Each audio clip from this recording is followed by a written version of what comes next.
Amalawi pali nkhani yachisoni yotsimikizika yoti mmodzi mwa nzika zathu zomwe zimabwerera kumudzi kuchokera ku South Africa wamwalira mwadzidzidzi ali m'basi.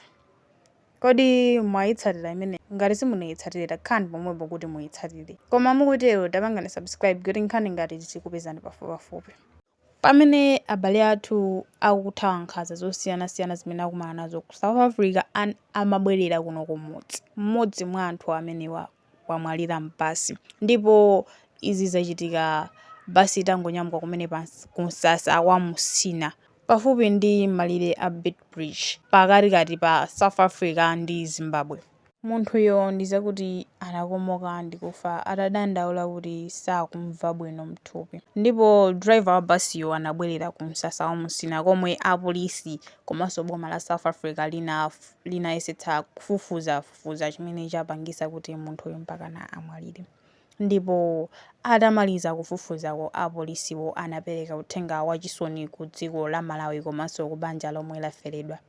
Atatha kafukufuku wa apolisi basiyo inanyamukanso ndipo pamene tikunena pano basi ili munjira kubwerera kuno kumudzi. Uyutu ndi munthu wachiwiri kufa makamaka atanyamuka kubwerera kuno kumudzi.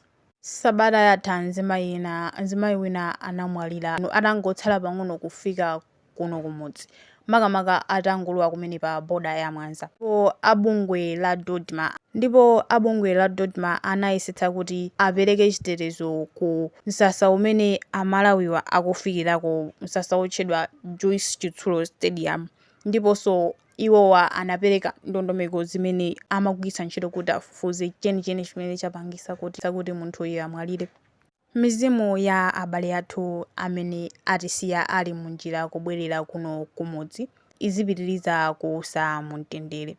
Izitu zikuonetsa zovuta komanso nkhawa zimene abale athu amene ali ku South Africa akumana nazo masiku ano. Pamene boma likuyesetsa kubweretsa ma1000 a anthu kuno kumudzi kudzera mu ndondomeko za repatriation. Pamenepa ndiye pamapeto pa nkhani yathuyi. Osayiwala kupanga subscribe kuti nkhani ngati zizikupezani pafupipafupi kufikira nthawi imene tikubweretseni nkhani ina. Koma nonse.